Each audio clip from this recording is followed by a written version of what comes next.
want to pivot over, Dr. Justin, and I want to talk a little bit about PDE5 inhibitors and get your take on that. So can you give our listeners just like a brief history of like ED treatment, like right up to like, but right before PDE5 inhibitors came on the market, and how the introduction of these has changed the way we conceptualize diagnostics and treatment? Well, before there was really nothing. So of any substance. So I Mark, I'm quite a bit old. I can go back to the 90s when the PDE5 inhibitors came out. They were so enormously popular. I was working in the ER at that time that we actually, and at that time, the only people who could prescribe them, they were restricted, were urologists. We kind of had guys that come to the ER like 2:00 in the morning, looking for a pill because they had a problem. I mean, there are a few emergencies short of a heart attack or a stroke that alert a guy like other than a limp dick.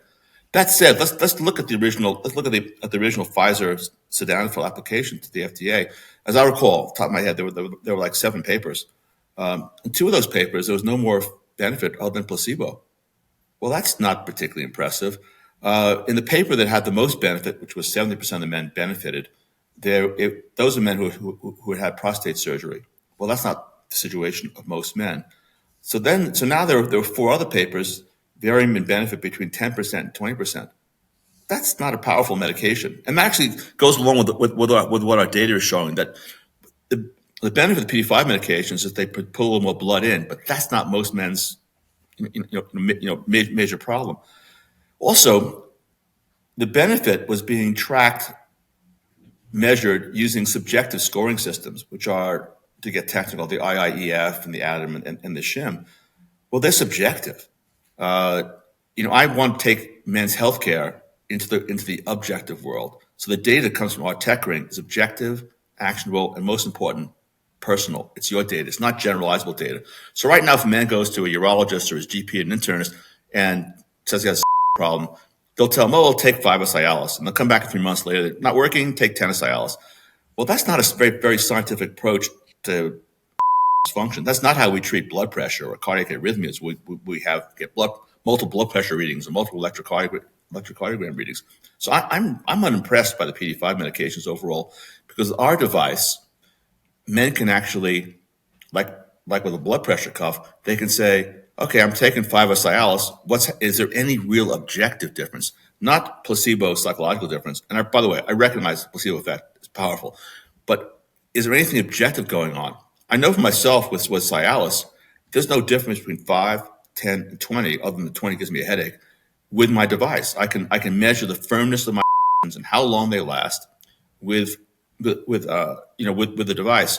And there are 2 papers, one we did internally and one that's independent, looking at detumescence. So detumescence is the time it takes from to go down after a climax or after maximum.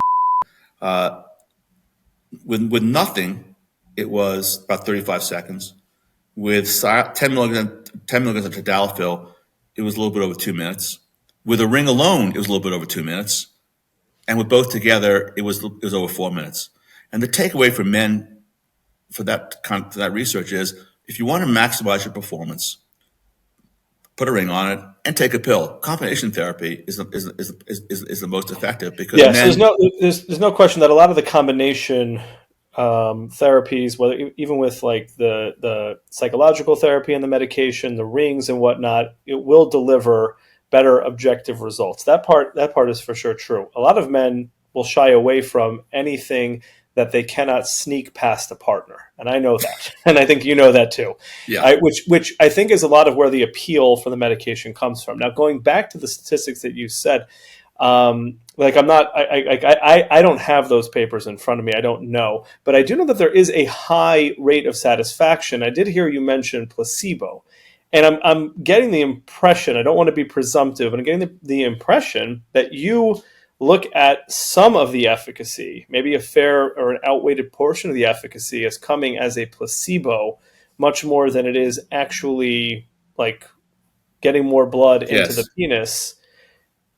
Yes. Now, again, if a man has significant vasculogenic disease, then the PDE5 medications are beneficial.